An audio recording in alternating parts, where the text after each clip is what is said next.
ahead and get started. So a couple of quick announcements. You all have the benefit of being in the second session for this, so we've improved over yesterday. So a quick tip: when you see the PowerPoint in your packet, it will not follow the flow today, but all the information is in there. So don't be alarmed if you see us kind of off in terms of what the PowerPoint looks like. My name is Megan Barp. I am the Vice President of Community Impact here at Greater Twin Cities United Way. Thank you for joining us to talk about annual reports. It's one of our favorite reporting seasons here at United Way. I want to quickly go over the agenda today. What we'll be talking about is I'll give a brief intro. You'll have a chance to meet the staff of United Way if you haven't already. And then we're actually going to jump right into the demonstration of the item that you'll be using to report back to us. And then we'll have an opportunity to do a little bit of general questions in the larger session here. And then we'll move into actual Q&A time with your individual program managers if you have additional questions that are very specific to your goal area or your impact area. So just a quick reminder of the timeline, and we'll frame this up at the end as well, is that the applicant or the reporting template is live and ready to go right now. April 1st is the deadline to have those reports submitted back to United Way by 4 p.m. You'll hear me say this a million times today, and you'll hear it from other staff as well. As you're going through this report, we ask that you start soon, and as you have questions, please reach out and call us and let us know if there's anything that was unexpected or anything that you are finding to be a challenge as you go through this. We will be in the depths of review in April here at United Way with the team, and we hope to have everything wrapped up by May 3rd in terms of really understanding the reports and the outcomes this year. So really quickly, I want to introduce you to the United Way team that will be working on the annual reports with you throughout not only your report, but also reviewing the report. You will find this list of names in your packet, so you don't have to worry about writing this down right now, but I do want to go around the room quickly just so that you have a sense of who the program managers and directors are responsible for community impact. Oh, yes. Do we have a microphone in the back? Thank you, Alana. Nice hustle. Hi, my name is Rachel Speck. I work in Basic Needs. I oversee both the jobs and training portfolio as well as housing stability. So if you have questions on those, you can see me. Good afternoon, Amy Lopez. I work in Basic Needs with Rachel and Marcia, and I work specifically around hunger relief. Hi, everybody. I'm Marcia Fink. I'm the director of the Basic Needs Impact Area. In addition to job training, housing, and hunger, we have domestic violence, and so right now I'm kind of the go-to person for domestic violence.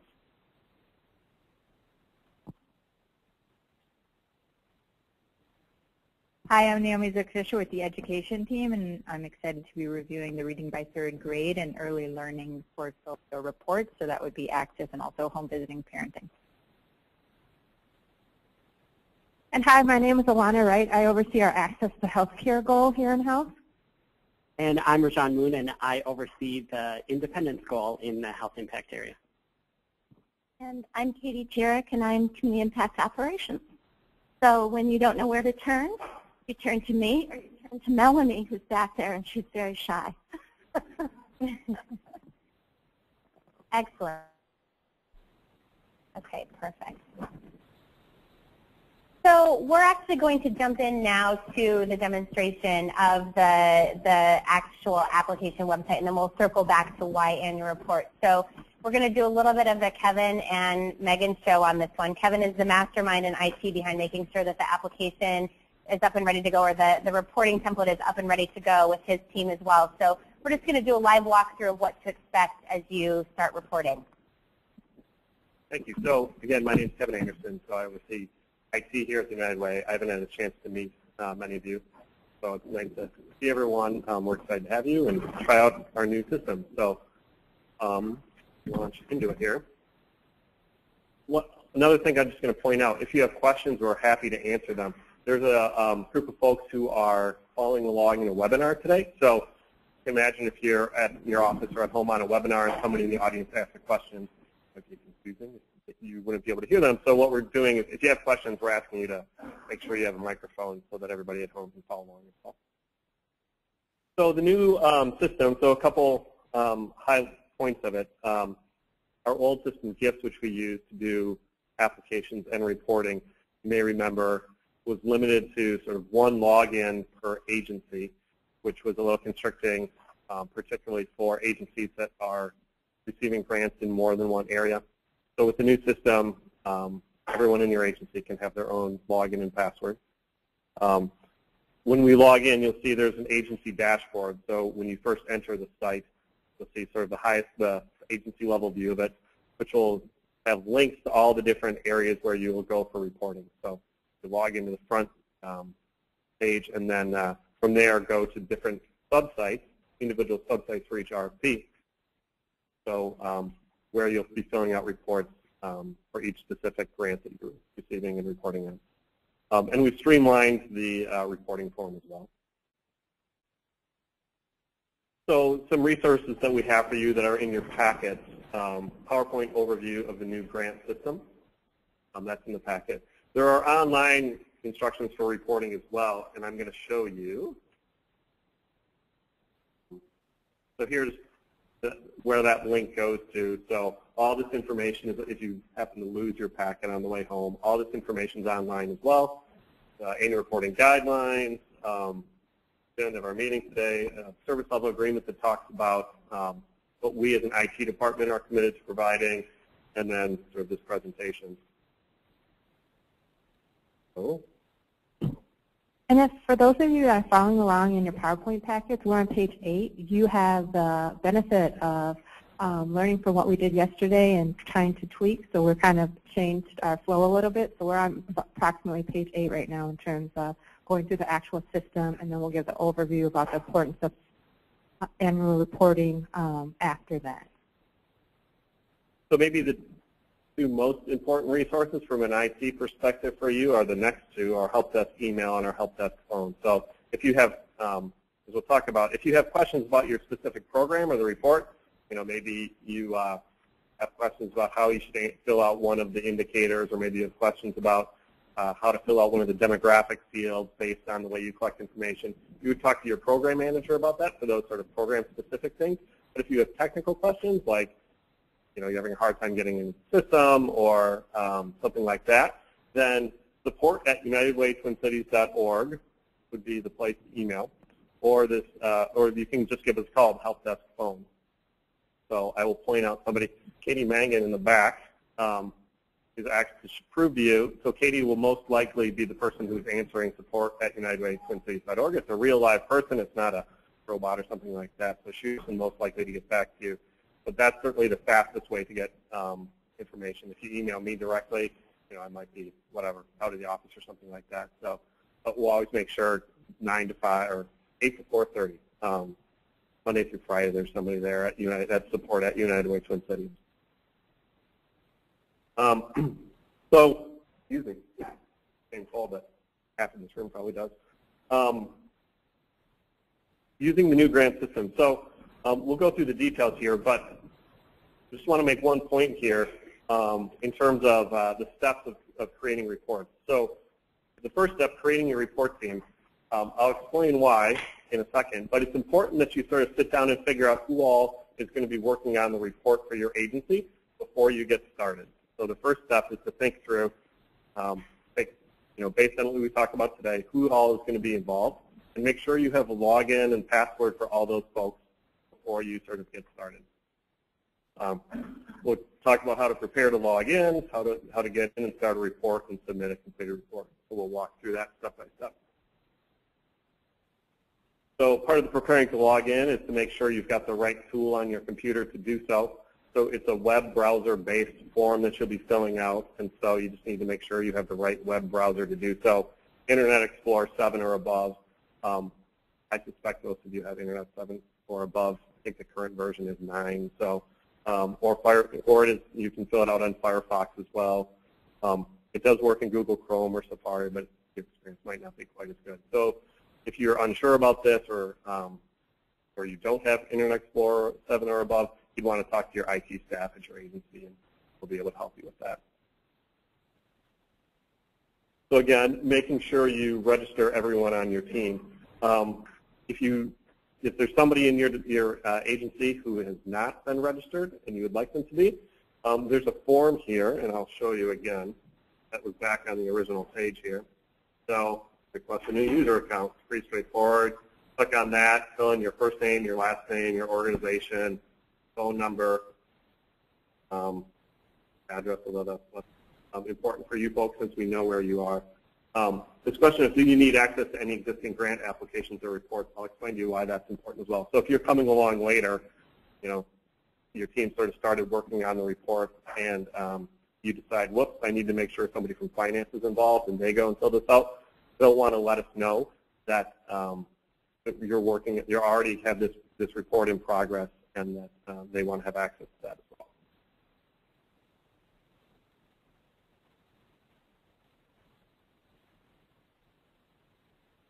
So on the tool itself, there's of course the standard. If you forgot your password, there's a standard sort of process for getting a new password sent to you. You can reset your password. I'll show you how to do that, but it's nice to have it here for completeness sake. When you fill out that form, you'll receive an email. It'll come from support@unitedwaytwincities.org, and it'll say your password has been reset. So the email address where you receive this email is going to be your login name, and then the password that it includes obviously will be your password. You'll be able to reset the password to something more memorable, but this email you receive will have your initial login information and password. So for example, I would receive this at kevin.anderson@UnitedWay Twin Cities, which means that would be my login, and then whatever password is included in the email would be my password. So once I've received, I've got my whole team all signed up, we've got our logins and our passwords, we're ready to go. Where do we go in order to filling out reports? So here is the URL, grantsproposal.unitedwaytwincities.org. Point out something sort of very important here. That's https://grantsproposal.unitedwaytwincities.org. So the S, of course, signifies that it's a secure connection to our system. So if you were to just put in http:// you would get some sort of error. So if you type this in and you get an error that says can't be found, the first thing to check would be to make sure that you include that your https://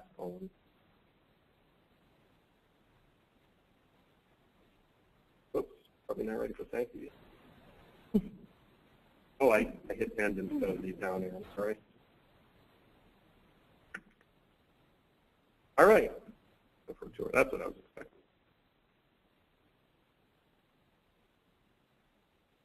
So again, https:// you can all read this from the back of the United Way Twin Cities. That's proposal. United Way Twin Cities. So here is the login page, the link, Greater Twin Cities United Way. So again, if you forgot your username and password, you would just click down here. Forgot username and password. So if you forgot your username, you just enter in your email here, hit reset password. You'll get another one of these emails that says from support@United Twin Cities saying your password has been reset. And I'll send you a brand new password which you'll then be able to log in with. If you forgot your username entirely, first thing to do would be to remember that it's actually just your email address. Will be your email address at the agency which you work at. But if that doesn't seem to work for some reason, you can always, again, call support. So again, here's the help desk number, or you can email support. So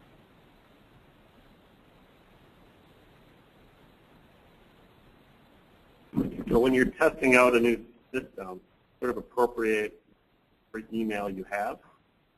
So in this case, I've appropriated my wife.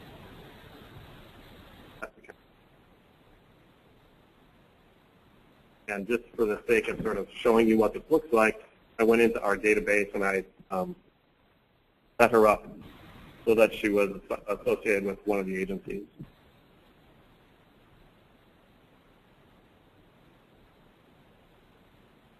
It takes a minute to get into the front door. We'd have to go back to our database and see, check the password and see what agency the person is associated with. Any questions while I'm? No, so far so good. So again, we went to https grant proposal at unitedwaytwincities.org, username and password, and here we are. So again, we call this the agency dashboard. So this has some important information here. So first, change password. So the email that you get with you get from support at United Way Twin Cities, the password will be some horrible thing that you can't possibly remember generated by the system. So you just want to copy and paste that here in the current password and put in something that's a little bit more memorable for you. There are still some restrictions, uppercase letter, lowercase letter, special character. So that's how you change your password. Announcement, so annual reporting is coming. So you might want to keep an eye here. I think last Friday it was, we had to take the site down for an hour to do some maintenance. I don't expect we'll be doing that during annual reporting. But just in case, in that case, we had posted it here on the announcements, I think a week and a half before we were going to do it. So that's a good place just to keep an eye and see if there's any urgent information we're trying to, I guess if it was urgent information, we email it out, but if there's any information to get to you. So this area application and required reporting forms. So if we were in the middle of an RFP process or if there were some funding opportunities that we were receiving applications for at the time, that's where they'd be listed. Right now we're not collecting applications for anything, which is why that box is closed. And then below it here is a box that says reporting subsites. So this will contain links to a subsite, one for, so there are, I think we're gathering reports on 34 different sort of RFPs right now. So there are 34 different little subsites, one for each of those RFPs. Each one has a separate report. So what shows up in this box is the links to the subsites that are relevant for your agency. So again, I said I took my wife's password and associated it with an agency. So the agency that I associated it with is providing reports on these three grants at this point. So you'll log in, you'll go down here to reporting subsites, and you'll decide which one of these you want to work on the report. So you'll click on that. And so now here we are at an RFP subsite. So this is the subsite for this specific grant. In this case, Basic Needs Hunger, January 1, 2007 food shelves. So a couple of things here. So one is an area where the sort of reports are. And a second here is the section called Previously Submitted Documents. So this is our new system, but of course we wanted to make sure you had available to you all the information that you had entered into our old system, GIFs. What we did was we created this little spot here, Previously Submitted Documents, and we loaded in all your documents that you had entered into GIFs. So in this case, what's going to be in Previously Submitted Documents here is all the documents that were submitted by the agency that this user is associated with, having to do with the Basic Needs Hunger food shelves. So if I want to see those, I would just click on Previously Submitted Documents. So Hallie Q. Brown, so that's the person that I just associated my wife's email account with the other day. And so I would click on Previously Submitted Documents and then just click on this folder. And here are sort of all the documents that they had entered into GIFs associated with this particular RFP. So if I want to see, whatever, here's the application that they submitted, annual reports. So for the most part, I can just click on these. There's sort of one exception that I'll tell you about. For the most part, I can just click on these and it shows me whatever I entered into GIFs at the time. The exception is the budgets. So the budgets are actually Excel documents. In GIFs, you would submit an actual Excel document that had your budget information. And so if you want to take a look at the budget document, what you want to do is download it onto your computer and then open it in Excel. So we'll just click on this little arrow here, send to download a copy. Download it to my desktop, and then open it in. So Kevin, if I could add to this segment, why this is really important to all of you as you fill out your annual reports. Once you get into the application, you'll see that what's different in using the link versus using GIFs is that we do not pre-populate in this form with what you propose to do. You'll just have a spot where you fill in your actuals. So you will actually use this to go in and reference your documents that you'll need to populate the form to let us know how you're doing. So you'll see that in a second. But let me just go through this one more time, just to, because there's sort of a number of clicks here. Make sure everybody's tracking. So I went to grantsproposal.unitedwaytwincities.org. I filled in my username and my password. I show up here at the agency dashboard level. I decided, okay, I want to work on basic needs hunger. I clicked on that, and then I went down here, clicked on previously submitted documents, and here are all my documents. I'll also point out, just I can imagine this might cause a question among folks, who's Cameron Berger and why has he been updating my documents? So this is just a member of our staff who uploaded everything to the system, and since he moved it from the old system to the new system, he's the last person who applied it. Doesn't mean that Cameron had anything to do with updating anything.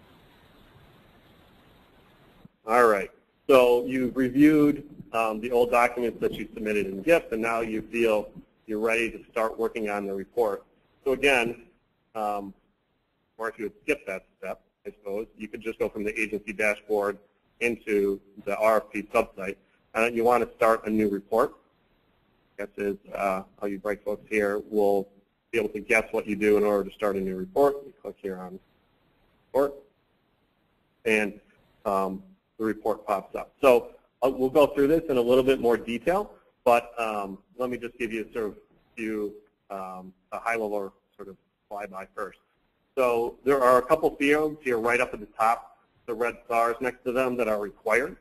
So the first one here is it has a list of different programs and agencies.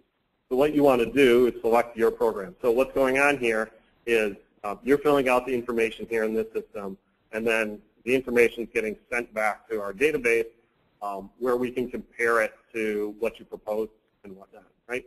So we need to make sure when it gets sent back to the database, it gets sent back and we compare it to the right thing. And so the way we make sure we're comparing it to the right thing is by having you tell us what you want us to compare it to. So, for example, again, my wife actually worked for Hallie Q. Brown. She would select Hallie Q. Brown community. Right? The second field that's required here, so the little red star again meaning it says cannot be blank.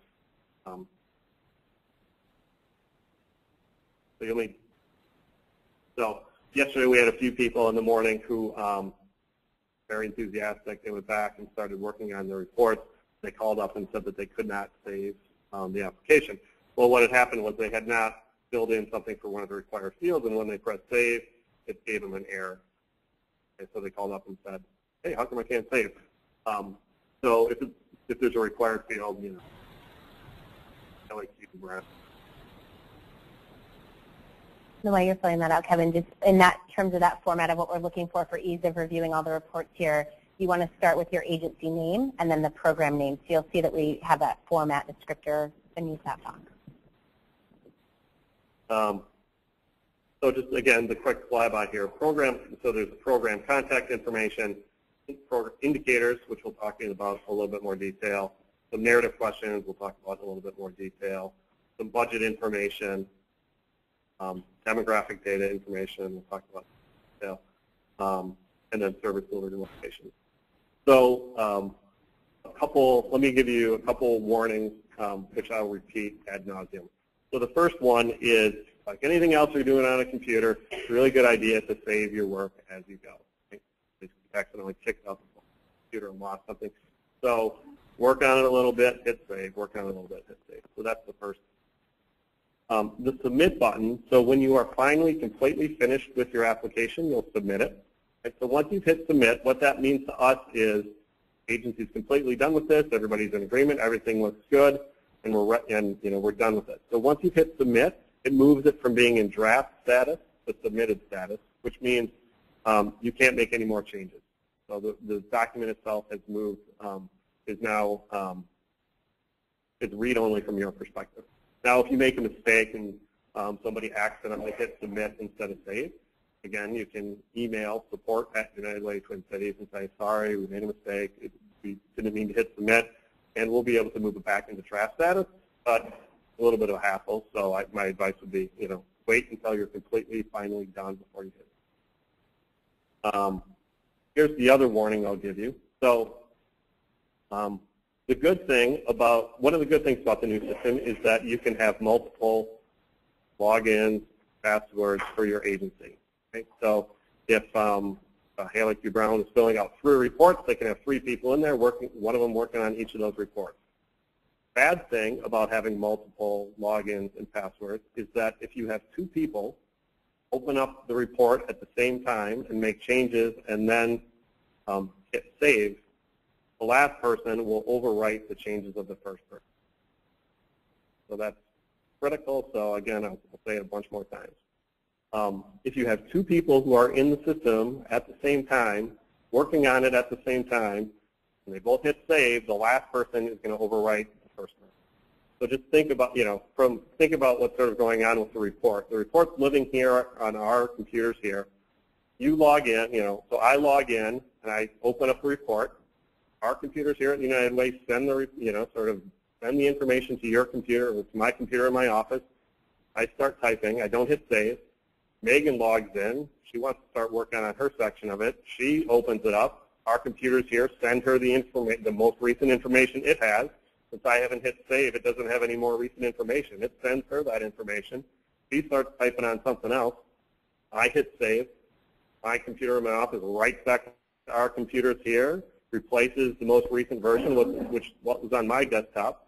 Hour later, Megan finishes up. She presses save. Her computer sends back to our computers the most recent information. It overwrites it with the most recent information, which overwrites all the work that I did. Okay?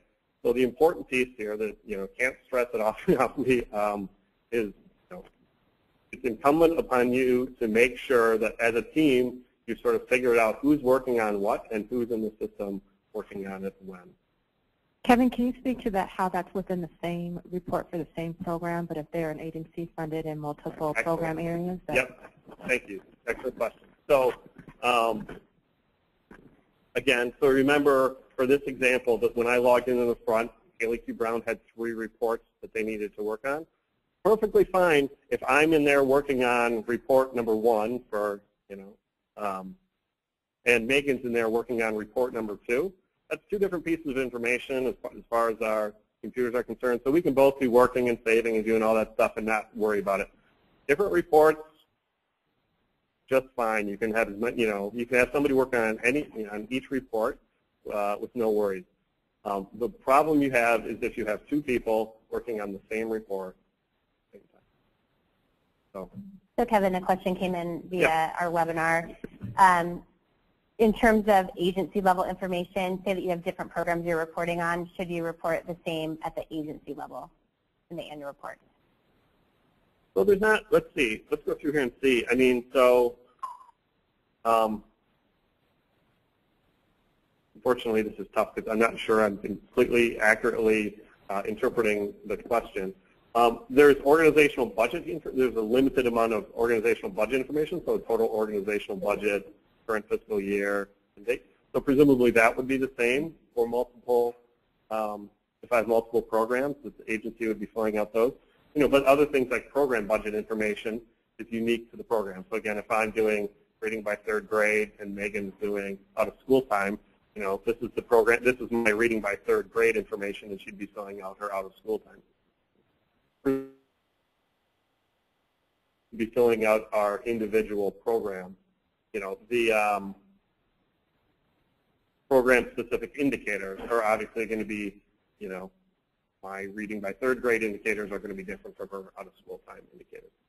I have no idea whether or not that was the question. Yep, I think that covers it. To the question. Yeah, and then I think from an agency perspective too, you would submit 1 board of directors update the roster there. You wouldn't need to submit 2. So if it's that kind of high-level agency work, you would submit 1. For that, and then contact information may vary depending on who the primary contact is and who's filling out the report. Katie, anything you would add from your perspective?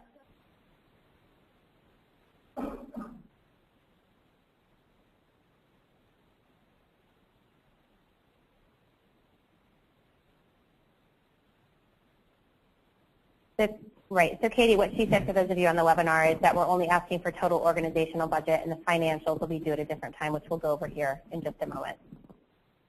Thank you. So let's go through here just a little bit. So program contact information, that's obviously fairly straightforward. Program-specific indicators. So this does look a little bit different than it had in the past. Previously, my understanding is you were, Megan, you want to speak to what we're asking for this year compared to what we've asked for in the past? Right. So in the past, we've done a couple things. One is that when you go into the annual report, you would see the number that you proposed to serve, and we asked you for the actuals, including a percentage. And this year, it looks different. We've tried to simplify this. What you'll see when you go into the actual indicators is that we're looking for actual numbers served, not proposed. So we have the proposed. We know that number. Please reference that with your documents as well for accuracy. And then we do want you to enter in here the actual numbers that met these different specific indicators. And then I think if we scroll down, Kevin, on the, go ahead. So just, I think there was, my understanding was that in the other system, there was this, you entered in a number served and then a percent of those that were served successfully. So presumably what was happening was, for many folks was, so they were counting individuals served at the food shelf, and then they had to sort of back into a percent, and they would enter in this total number and the percent. They'd send it over to us, and then we'd multiply the numbers together, and we'd forget about them anyway. So it seems a lot more straightforward just to ask you for the number served. So past this done, we're asking for you, we were asking for two numbers. One was a total number, and then the percent served successfully. New system, all we want to do is know the actual displaying these indicators. That makes sense?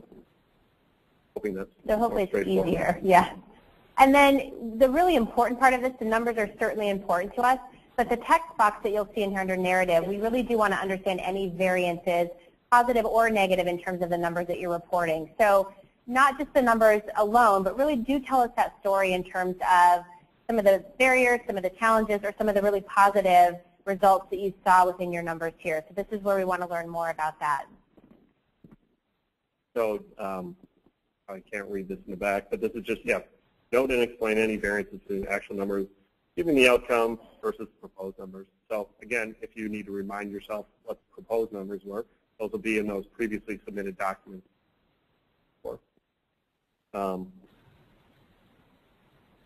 We just walk through some of the questions, because they'll look a little bit different than what you're used to if it's not your first time doing an annual report. So what we're also interested in here is understanding some of the key lessons that you've learned. So again, not only looking at our numbers here, but understanding truly what you've done in the programs to be on a path of continuous improvement. We hope that this is not just the one time a year that you're telling us this, that you're definitely connecting with the program managers or your directors in these areas to really tell the story of what's working and what isn't working. It's a way for United Way to learn as well in terms of how we make our investments and how we partner. So do use this space to really tell us about the lessons that you're learning and how you're responding to some of those. And this may be things around trends that you're seeing in the community, or an idea that you thought that you would try in your program that did not have the results that you expected, or something that surprised you in the program that you've learned that you've implemented based on the population that you serve or the methodology that you're using in your program. So again, tell us some of those lessons that you learned here. The next question focuses on collaborations with other organizations that enhance expertise and or resources that maximize services to clients. So again, this is where we want you to tell us your story of the collaborative partners that you use to maximize program results. So United Way firmly believes in our own work that we can't do it alone, and that we need to partner with other folks to help us maximize benefits. That includes all of you in this room. So we're really curious how you're doing that on a program level to get better results and what that looks like. And then I mentioned before, we're looking at trends. We're really interested in those emerging trends, both positive and negative, that affect the way that the program is being implemented. So many of you know that we do kind of an annual survey, and I'll talk a little bit more about that in a moment, but we try to understand those trends in terms of whether it's something economic or whether it's something with changing demographics in the 9-county region. So really tell us again what you're seeing here, and this is a space where the program managers and United Way staff will be following up to see what we can do from our vantage point to assist there. Yep, hold on, just right there, microphone. Go ahead. We're doing a webinar. Oh, okay. Yeah. Just wondering how extensive this information is. Do you want just notes, or do you really want comprehensive? So believe it or not, we read each and every report that comes in. So we don't want a book, but we want kind of a succinct explanation of what you're seeing there that's relevant to your program. And will the questionnaire, the form, actually list the topics you're most interested in? Nope. No? Nope. This is really emerging from what you're seeing at the program level. Right next to you. Is there a character limit in these boxes like there have been in the past? No, there's not. Nope.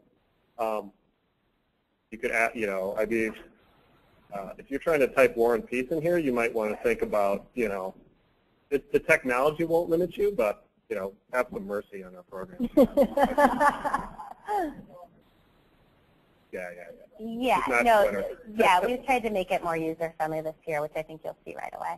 So one other thing about the text is that we're not going to be able to see like a lot of fancy formatting and bullets and things. Actually, maybe like if you're working in Word and you're cutting and pasting the narrative, it may display to you that way, but actually when it's saved by our system and we review it, it'll just look like dashes, additional space. So please don't do that because that's not going to help you. It's going to cause extra time and that may make it look funny on our end. So just limit your formatting. If anything, maybe use like a dash. Yeah. So, yep. So let me just emphasize that again. So you're certainly welcome to, write these things in Word and then copy and paste it into the form. But special formatting you do when you do that isn't going to come through. So just keep that in mind. The other thing about that, however, is the form doesn't have a spell check on it. So if you, so that might be another reason why you want to copy and paste out of Word if you feel challenged. So the next question that you'll see when you log into this is how, if at all, has the program model or implementation changed over the last year and what was the rationale for the changes? So we know that as you kind of move through your program year, sometimes you do have to make changes to the model to be more responsive to the kids or the adults that you're serving in your program. This is where you would tell that story. My one caveat to this is that if you are thinking of a significant change in your program, this is the kind of conversation that you would have with your program manager or your director throughout the year. So certainly captured here on the annual report, but we are interested in having that conversation on an ongoing basis. And this isn't meant to be kind of punitive in any way. It's to kind of understand from our perspective what are some of those things that you've had to do at the program level to make improvements. This is all in the application when you log on, so you'll see this in the application. Success story. Yep, and then provide a brief description of a program participant's success story and the importance of United Way's investment in this program. So many of you in this room know that we use the stories that emerge out of our programs for a variety of different purposes. We use this for some of our donors who are really interested in our work. We use it in some of our public campaigns. We use it for a variety of different marketing purposes. I know many of you, as I look around the room, have provided stories for us to be able to do that. It does a couple things for us. It allows us to raise more money to invest into the programs. It allows us to highlight the great work that all of you are doing at the program level and your agency as well. So we definitely encourage you to tell a great story here. And if we choose to use that story as well, we do usually connect with the programs to say, hey, we want to use it in this way. Is there anything that you want to add? Is there anything that has changed in this? So we do connect with you on that basis as well. But this is a really important part of the annual reports, and it's a really great space for all of you to really kind of let something shine through that you're proud of.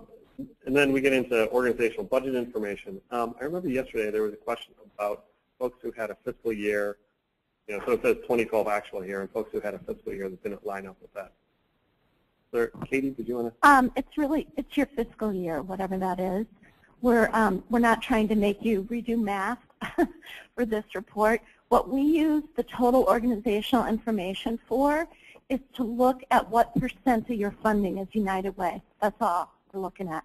So it can be your fiscal year. There was another, I guess historically there might have been a tiny bit of confusion about these first two lines, Greater Twin Cities United Way, other United Way. So if you receive funding for your program for us and also from Washington County United Way or something like that, obviously this is where you're just putting in the grant that you receive from us, and this is other United Ways. Are there other questions, Lydia? Yeah, question here. When you're talking about Greater Twin Cities, are you only talking about the allocation or the allocation plus the designation? Just the allocation.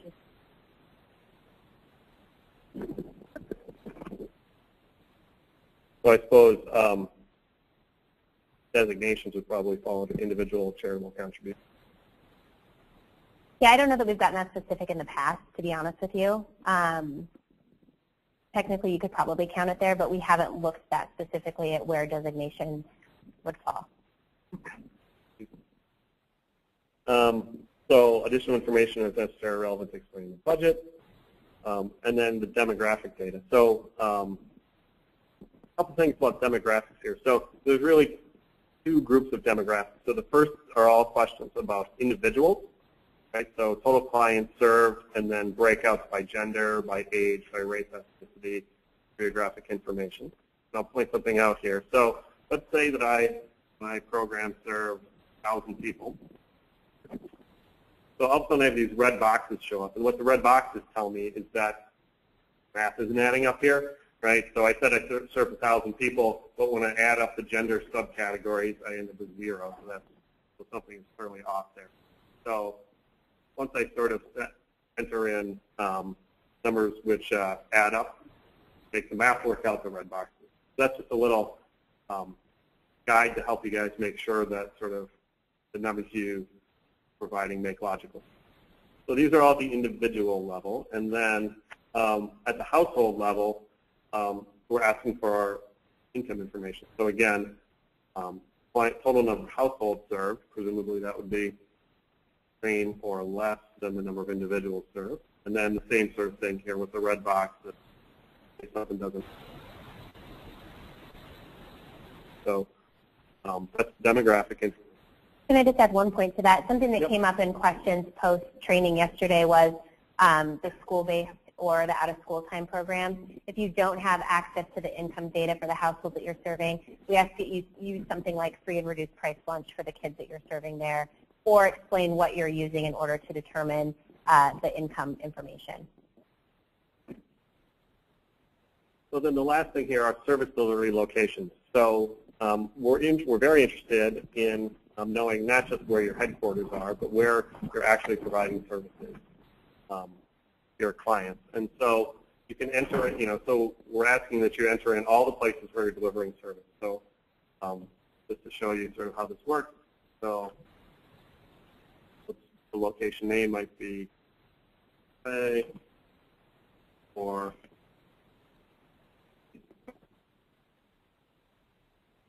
Apple Tony Sippin, soda. So say I had another service delivery location, I would just click here, click to add another address. Gives me another box where I can just go through and enter in my service delivery location. Make sense?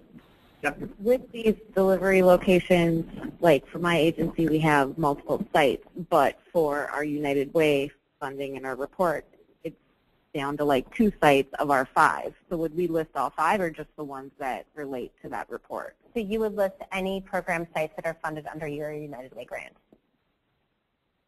So the exception here is I know there are some programs where services are actually delivered at somebody's house. So obviously we wouldn't want you to go in and deliver and enter in individual residences or something like that. So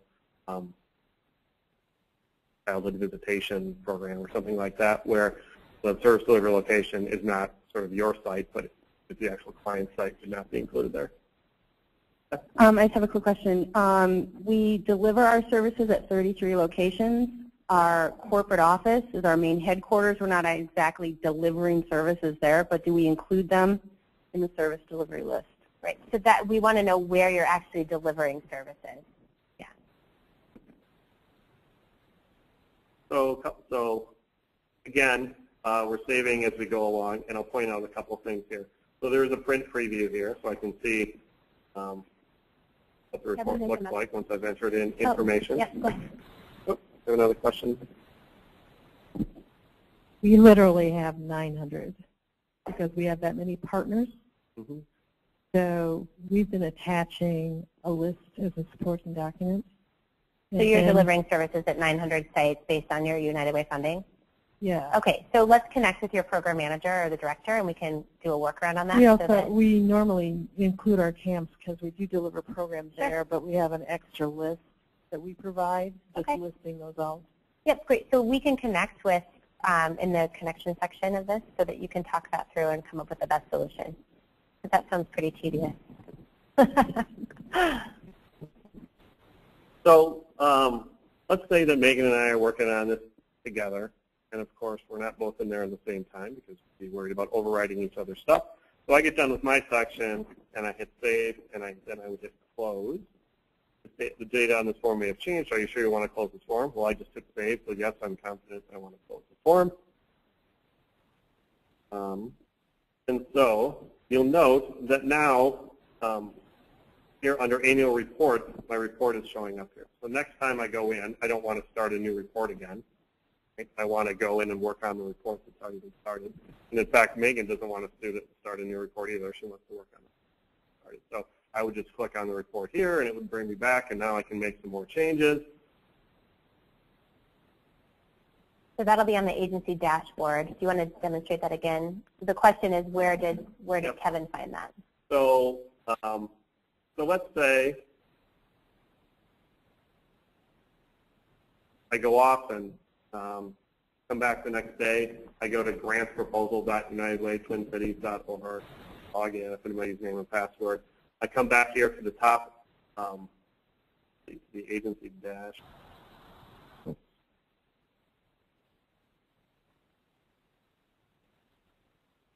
So this basic needs hunger, this is the sub-site for this particular grant.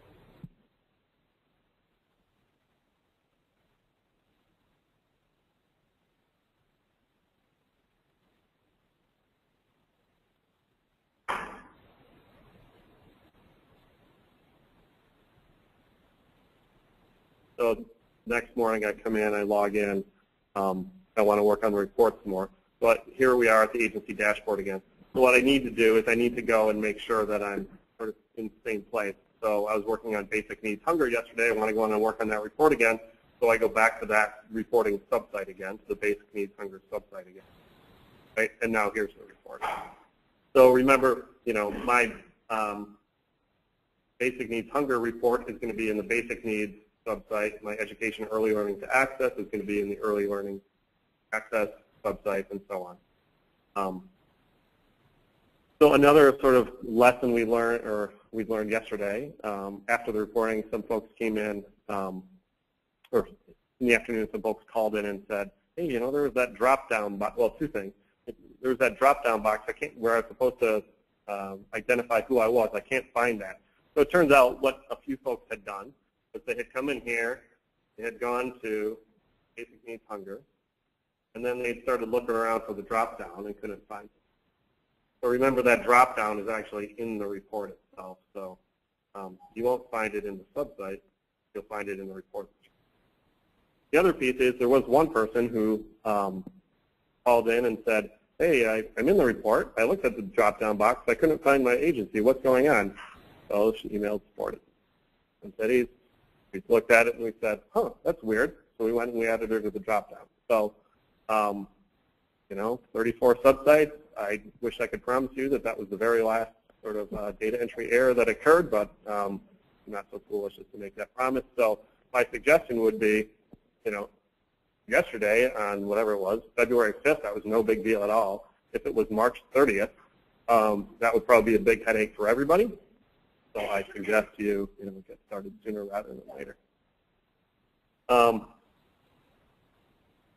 questions? So, other questions about the report, or?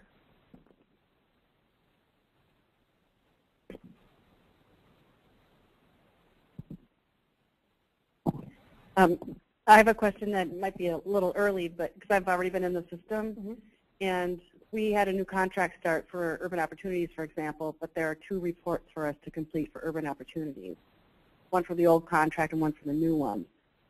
So I'm wondering if that's going to be the same for like other contracts that started recently. Which grant area are you in? I'm sorry, jobs and training. Okay. Marcia, do you want to speak to that in terms of, or sure.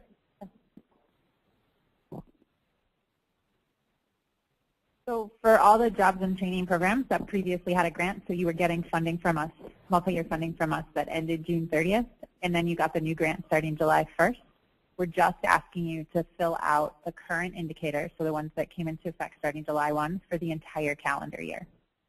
If you have problems with that, check with me and we can work something out to make it work for you guys, but that's the scoop on jobs training grants. Nope, you only have to fill out the 2012 report. Just one report.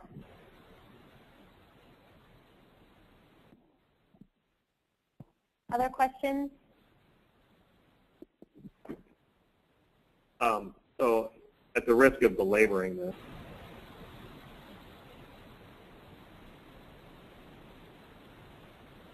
go through it sort of one more time.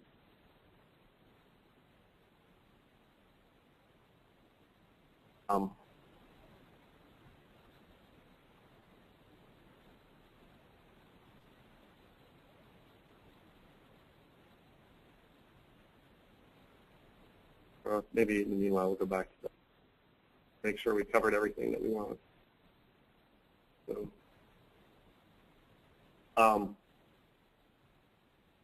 So this is, we're just going through. You log in on the dashboard page. You look and find there's this sort of reporting form. You look for the link for the grant that you're reporting on, and you click on it. You go to that subsite, and you click on Start a New Report. A few tips here. Unique application title. So Megan mentioned that the format we're asking you to use is your agency and then your program. Makes it easy for us to keep track of what report. Save as you go. That's anything on a computer. Copy and paste from Word, but formatting doesn't come through. Any registered staff can prepare and save the same application. So Megan and I can both work on the same application for a while, and then she can work. Multiple staff working in the same application could overwrite each other. You scroll bar to move through the application. So this is the little slide that we use to walk through the scenario of Megan and I overwriting each other's work. So again, just a beat a dead horse. Make sure you sort of communicate internally about there's multiple people working on the same report. Just make sure that sort of only one person in there at a time working on it, so that you don't overwrite anything the other person's doing. Service delivery locations are where you provide services. Some fields tell you where you enter the wrong info. So for example, those red boxes that showed up that indicated that your demographic data wasn't adding up correctly. Print preview, I think we showed, hit the red square with the X to close without submitting. So submitting a report, so again, make sure that the report's complete. Make sure that all your internal reviews are done, so make sure everybody in your team is in agreement that everything looks good and this is what you want to be reviewed by the United Way. Make sure your executive director approves of the report and hit submit. So, show you. So here we are. So say basic needs, hunger, support,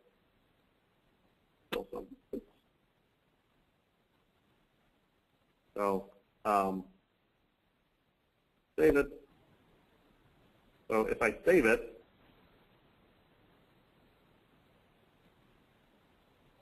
you'll note that the application status is draft here. So that means I'm still working on it. And we see that as well, so we know, they're still working on it.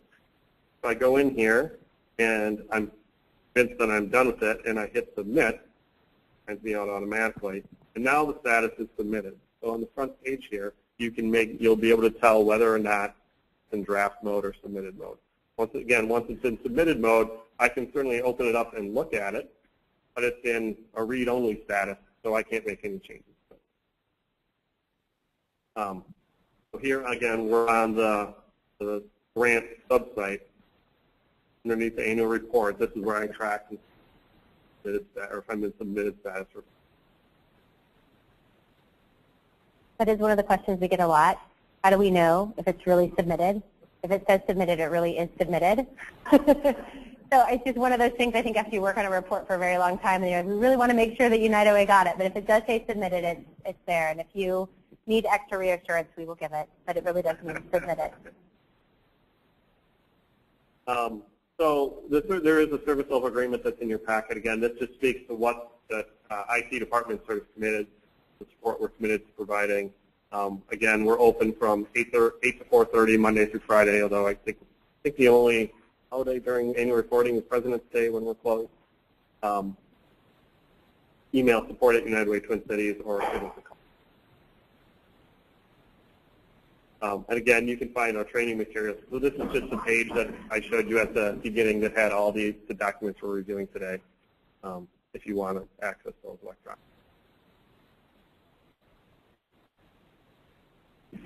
Kevin, do you mind flipping back to that very quick? Was it kind of the second slide, why in your report? And then, thanks. There we go. Excellent. So one of the things that we wanted to share with this group as we were meeting as a team and getting ready to launch annual reports is really walking through, sharing with all of you why we think annual reports are important and what happens once you hit submit, and then also some of the tips and tricks that we've kind of learned and seen as themes as some of the challenges over the years. So what we really want to share is that, yes, we do read every single annual report that comes in to United Way. This is our big one time a year where we get the full snapshot of what's happening in your program, what are those wins, what are those challenges, how are the numbers turning out, why are we having an increase in making those numbers or a decrease in not making those numbers. So this is really your opportunity to tell us that story so that we can be in communication on that.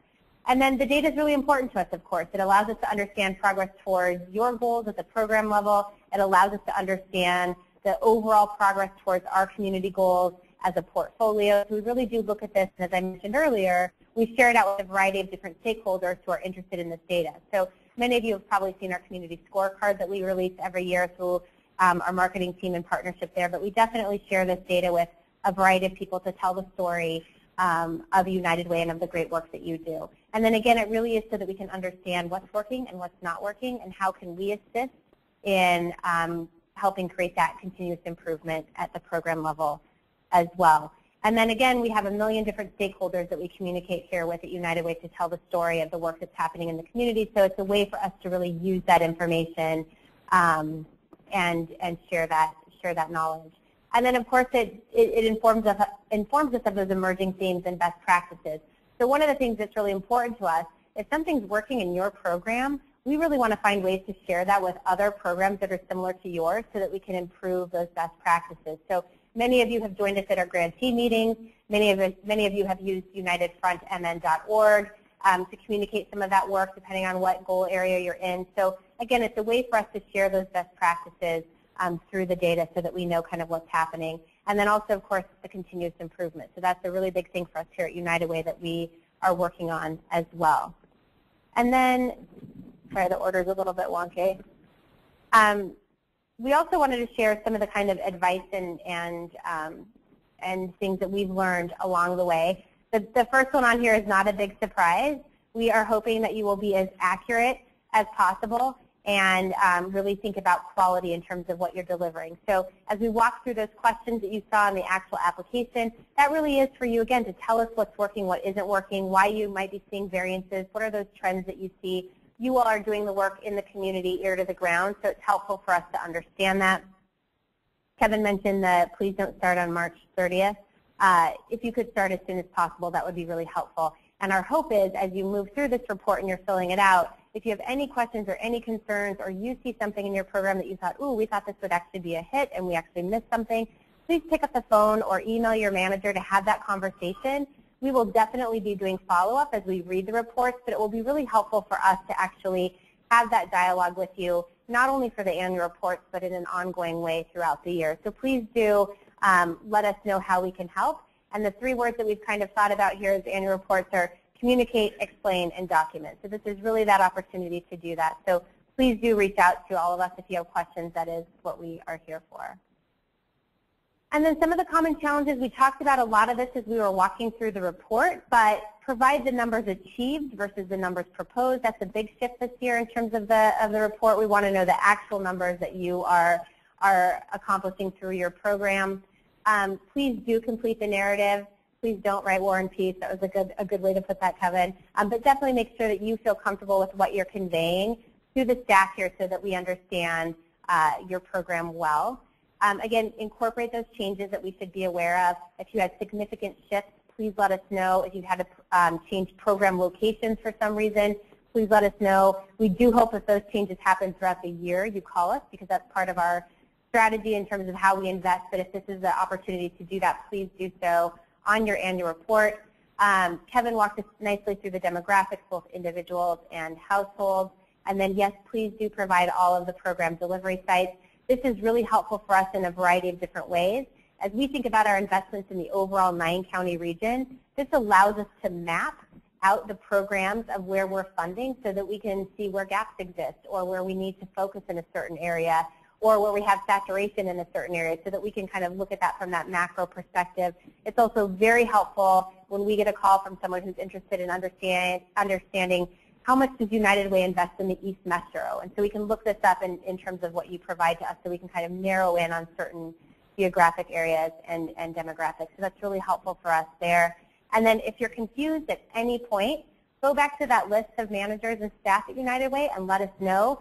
Kevin mentioned specifically the support at unitedwaytwincities.org. That's really for some of the technical glitches that you might encounter or challenges that you have online. If you have any of the programmatic needs or challenges as you're working through this, please do reach out and let us know. And if you don't know who to contact, contact one of us. We are all prepared to be responsive to help get you to the right person if you don't know who to contact.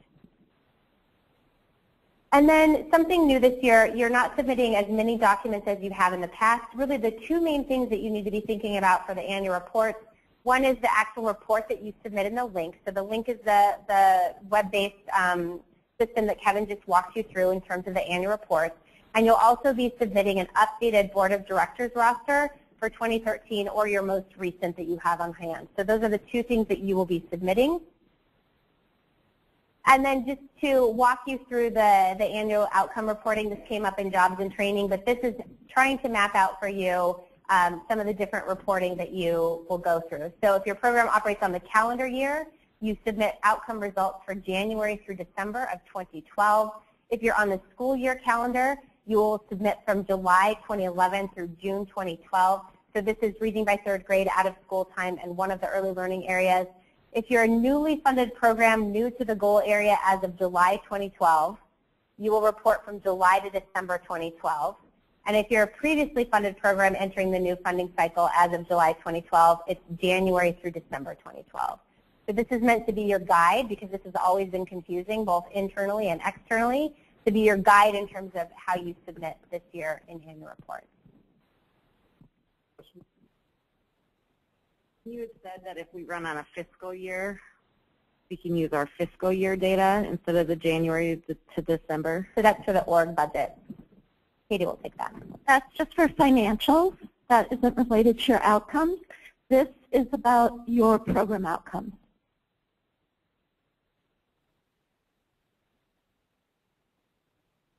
So financial compliance, do you want to speak to this as well, Katie? Sure. I mean, we found it was kind of overwhelming to do all the financial compliance and the outcomes at the same time. So depending on what fiscal year you have and what you've chosen, all the financial information is due either June 30th or December 31st. And we will get information to you in plenty of time ahead of that so that you know when your financial information is due. On a very high level, it's your annual audit, it's your cash flow statement, it's a sort of self-report questionnaire, and it's your key assumptions. Pretty straightforward. But again, if you have any questions about financials, just call me or call Melanie Dennis, and we will walk you through that. But the point of this is you don't have to worry about this right now.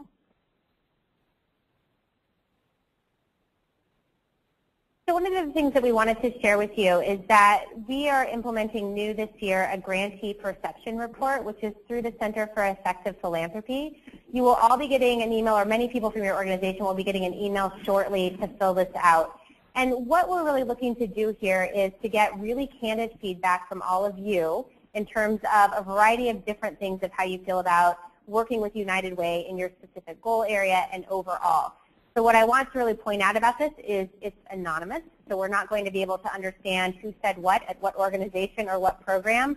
So please do use this as an opportunity. We are very committed to making sure that we are also on a continuous improvement cycle and want to make some changes here in terms of our work as well. So please do fill this out. It will go active on February 19th, and you'll have until March 22nd to complete that. So if you are an agency who receives multiple grants from Greater Twin Cities United Way, you will likely get multiple emails within your organization based on that program lead. We do ask that you fill out every survey that you get. There are some questions on there that you may want to do some coordination in terms of your organization, but really it's meant to have a very specific focus on the interactions that you have with United Way and United Way staff. So please do take the time to fill this out. We then will be reporting out information from the grantee perception report in terms of what we learned, and then of course what steps we will take to improve on some of these areas. So please do take the time to do that. And then if you do have specific questions, and this will be in the letter, Rachel Oberg-Hauser, who is not here today but on the education team, she'll be able to field any questions that you may have and help walk through if that's confusing. And then there will also be people from the Center for Effective Philanthropy who can answer questions about the report as well. So it'll be very beneficial to us, and we ultimately hope the overall community to understand areas of improvement for United Way. So the question is, does it go to program managers or any specific staff? In some cases, it will go to the executive director. Depending on the program, it will go to program director level staff or manager staff. We did a scan here internally with United Way staff to understand who that best program contact would be. So we tried to be as accurate as possible in that. So it'll go to multiple levels within the organization. They might be receiving it. Yeah, you should get it from the organization based on whoever the primary contact is. So the question was, should I send out an email within my organization to let people know to look for it? If you want to be proactive and do that, certainly do. It will have the primary contacts that we email frequently here at United Way as well. Thank you. So then I have two follow-up questions, Megan. The first is if I get 3 emails because I'm funded in 3 different impact areas, I should fill out the survey 3 times? If possible, because it is program specific. Okay. Yes. So we're looking at different areas to improve within our 10 goal areas and then collectively at United Way. And then if I have managers or directors under me in those areas, it's okay for me to forward it to them and let them, you want as many people who have contact with United Way to fill it out as possible? Yes, so if you get 3 links, we would prefer that you would have the 3 perspectives filling that out. Thank you. Good question, Cindy. Other questions about grantee perception report? Okay. So again, just to reiterate the timeline, this is our final training. I don't know if we mentioned this at the beginning, but we did do this via webinar as well, and those will be logged if for any reason you want to go back and reference that, but all the materials will be on the website as well. We do ask again that you submit the reports by 4 p.m. on April 1st, and then the team here will be reading those reports and getting back to you with any questions or concerns or clarifications that they may need. Throughout the April and May season, and then May 3rd is when we're hoping to, again, have those reports finalized. One step that we will have after this as well is that you will receive a letter from me just kind of talking about what we learned in the annual reports and some of the themes that we identified that may be beneficial to all of you, just to understand what we learned from seeing the overall reports come in. So that's a new step that we're adding this year to share out some of those findings. And then again, the contacts for staff here at United Way. Of course, technical issues should go to the email address support@unitedwaytwincities.org. Any kind of operational questions that you may have, if you have questions about your financials, if you have questions about some of the budgeting pieces, you can certainly reach out to Katie or Melanie Dennis in the operations team here. And then we have it mapped out by program manager in each of the impact areas. So definitely feel free to reach out to the team. As I mentioned, they are at the ready to answer any questions that you may have, and if they can't answer them, we'll get the answers for you. Any other questions about annual reports as a group? Great. So what we'll do now is that we will have our managers available for any very specific questions that you may have about your goal area, and thank you all for coming. Thank you.